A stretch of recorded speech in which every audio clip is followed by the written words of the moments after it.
Bismillahirrahmanirrahim. Assalamualaikum warahmatullahi taala wabarakatuh.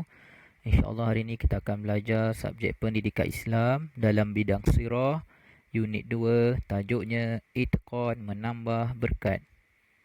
Jadi marilah kita bersama-sama contohi sifat itqan Nabi Muhammad sallallahu alaihi wasallam dalam kehidupan seharian kita. Baiklah, pengertian itqan.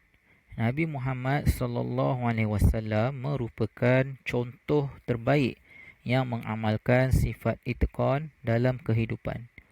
Itqan adalah tekun dalam beramal atau melaksanakan sesuatu pekerjaan secara sempurna dan disertai dengan usaha yang bersungguh-sungguh. Jadi itqan ni maksud dia tekun dalam beramal ataupun lakukan sesuatu pekerjaan dengan sempurna dan disertai dengan usaha yang bersungguh-sungguh. Baiklah, seterusnya itqan Nabi Muhammad sallallahu alaihi wasallam dalam melakukan sesuatu pekerjaan. Poin yang pertama, sejak kecil lagi Nabi Muhammad sallallahu alaihi wasallam sangat rajin dan bersungguh-sungguh dalam melakukan sesuatu pekerjaan. Baginda pernah menggembala kambing dan membantu bapa saudara baginda iaitu Abu Talib dalam berniaga. Yang kedua, sikap jujur dan akhlak mulia Nabi Muhammad sallallahu alaihi wasallam menyebabkan baginda dikenali sebagai Al-Amin dalam kalangan masyarakat Arab ketika itu. Sehinggalah seorang hartawan yang bernama Khadijah bintu Khuwailid meminta baginda Nabi Muhammad sallallahu alaihi wasallam membawa barang dagangannya iaitu barang hartawan yang bernama Khadijah ke negeri Syam untuk diniagakan. Sifat itqan Nabi Muhammad sallallahu alaihi wasallam dalam berniaga menghasilkan keuntungan yang sangat lumayan. Jadi, sifat itqan Nabi Muhammad dalam melakukan suatu pekerjaan, yang pertama, baginda sangat-sangat rajin dan bersungguh-sungguh dalam melakukan suatu pekerjaan. Baginda tidak mengambil suatu pekerjaan sambil lewa.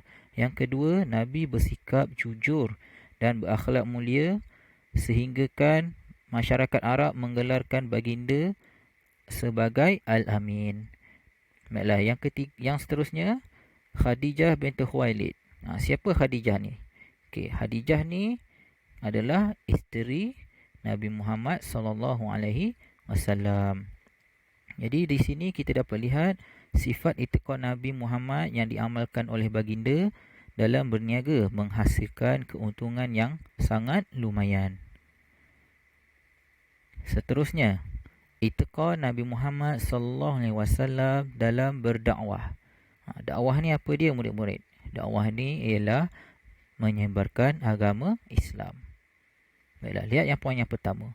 Abu Lahab. Siapa Abu Lahab ni? Abu Lahab ialah bapa saudara Nabi Muhammad sallallahu alaihi wasallam. Namun begitu, Abu Lahab dan isterinya sering menyakiti baginda agar baginda berhenti berdakwah. Isteri Abu Lahab yang bernama Ummu Jamil sering menabur duri di jalan yang sering dilalui oleh baginda.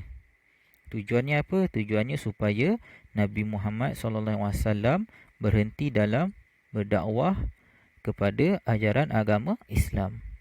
Abu Lahab pernah melimparkan sesuatu kepada Nabi Muhammad SAW yang sedang berdakwah sehingga berdarah betis baginda dan juga tumit baginda.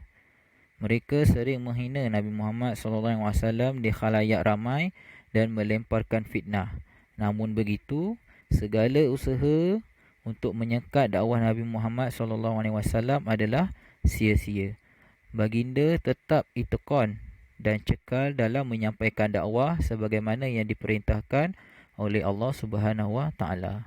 Selain daripada itu, Nabi Muhammad juga sangat itqan dalam beribadah dan mendidik anggota keluarga baginda, para sahabat serta masyarakat agar menjadi hamba Allah Subhanahu Wa Taala yang bertakwa. Jadi daripada kisah ni kita dapat lihat walaupun Nabi Muhammad SAW ditentang dengan sangat hebat sehinggakan bapa saudara baginda sendiri yang bernama Abu Lahab serta isterinya iaitu Ummu Jamil sering mengganggu dan menyebarkan fitnah terhadap Nabi Muhammad SAW, tetapi Nabi Muhammad SAW tetap itikad dalam menyebarkan dakwah. Jadi di sini kita dapat lihat Nabi Muhammad SAW sangat itikad dalam sesuatu pekerjaan baginda SAW dalam kehidupan seharian baginda. Baiklah, sampai di situ saja untuk hari ini. Kita akan berjumpa lagi hari Rabu nanti, insya-Allah. Assalamualaikum warahmatullahi taala wabarakatuh.